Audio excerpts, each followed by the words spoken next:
देखो प्रश्न नंबर 6। प्रश्न नंबर 6 लिखा है, एक वैद्युत चालक में 1.6 एम्पियर की धारा, मतलब आपको आई का मान कितना, 1.6 एम्पियर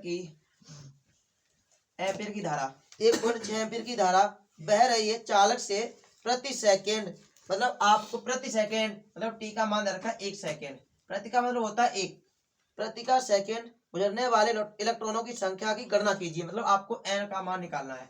सबसे पहले फिर उसने आपको दे दिया इलेक्ट्रॉन पर आवेश, आपको दे दिया क्यू बराबर 1.6, या ई का मान क्यू बराबर क्या होता है, इलेक्ट्रॉन आवेश बराबर होते हैं 1.6 इंटू 10⁻⁻⁹ ठीक।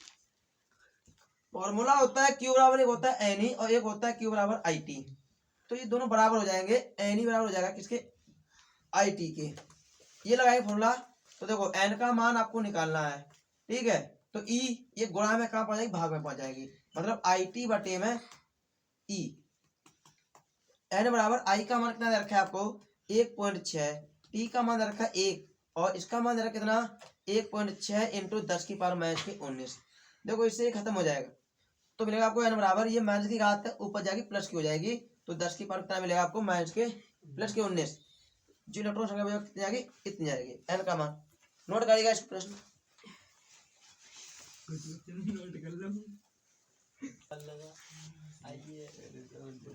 देखो प्रश्न नंबर 7। प्रश्न नंबर 7 लिखा है, 3 एक वैद्युत बल्ब में 4 इंटू 10⁻19 इलेक्ट्रॉन, 19 इलेक्ट्रॉन, आपको ई का मान दे रखा है कितना, इलेक्ट्रॉन संख्या कितना, एन का मान कितना दे रखा है, एन बराबर 4 इंटू 10⁻19 इलेक्ट्रॉन।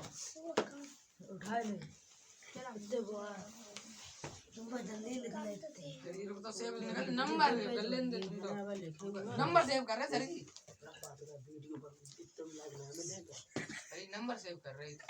देखो आगे, प्रति सेकेंड आपको टी का मान है कितना, 1 सेकेंड दे रखा है, टी का मान 1 सेकेंड बह रही है चालक में वैद्युत धारा की गणना कीजिए, आपको आई का मान निकालना है, जिसमें आपको दे रखा है ई का मान, ई दे रखा है आपको कितना 1.6 इंटू 10⁻⁻19, तो लगा दो क्यू बराबर, एक होता है एन ई और एक होता है क्यू बराबर आई टी, तो बन जाएगा एन ई बराबर कितना आई टी, तो एन का मान कितना रखा है 4 इंटू 10 की पावर कितना 9, और ई का मान ये लिखा है आपका 1.6 इंटू 10⁻⁻19, आई का मान निकला तो टी बटे में आ जाए कितना 1 हो जाए बराबर में आई, तो 1 का भाग देंगे वही रहेगा, तो 16 चौको 64, 6.4 इंटू में 19 में से 9 गए तो 10 बचेंगे, 10 की पावर कितना 10 हो जाएगा माइनस के, तो बराबर कितना आई और एम्पियर मात्रक हो जाए। नोट को इस प्रश्न को,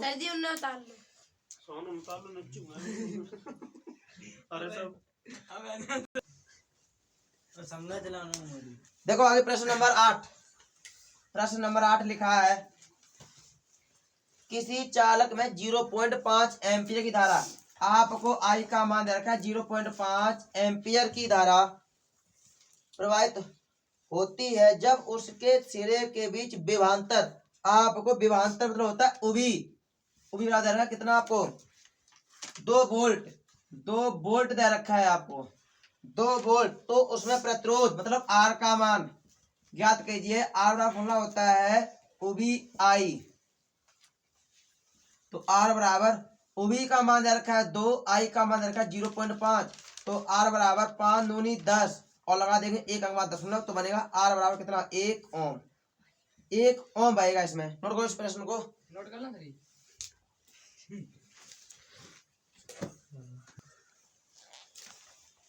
प्रश्न देखो 9, प्रश्न नंबर 9 प्रश्न देखा 2 ओम के 3 प्रतिरोध, 2 ओम के 3 प्रतिरोध मतलब R1 R2 और R3, ये कितने ओम के हैं 2 ओम के हैं, तो देखो 2 ओम 2 ओम और 2 ओम, 2 ओम के 3 प्रतिरोध R1 R2 R3, उसके बाद क्रम से किसमें जुड़े, श्रेणी क्रम एवं समांतर क्रम में जुड़े हुए हैं, पहले जोड़े हैं श्रेणी क्रम में, जोड़ने पर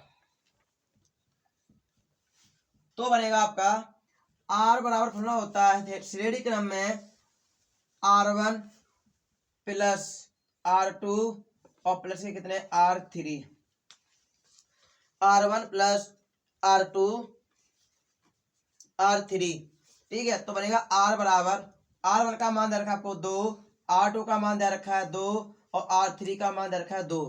तो बनेगा R बराबर 2 4 6 ओम हो जाएगी श्रेणी क्रम में। फिर कह रहा है समांतर क्रम में पुनः तीनों प्रतिरोधों को समांतर क्रम में जोड़ने पर पुनः तीनों प्रतिरोधों को समांतर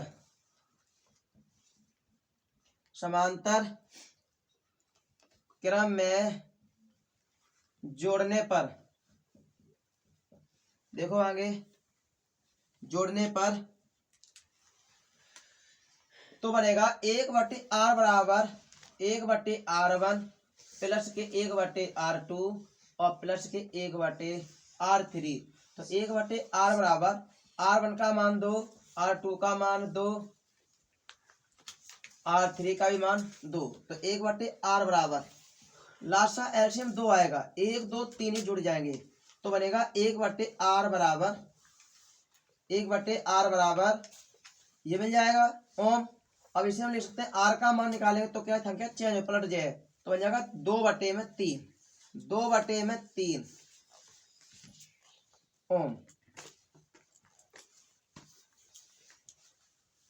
ये इसका आंसर होगा, नोट कर लो।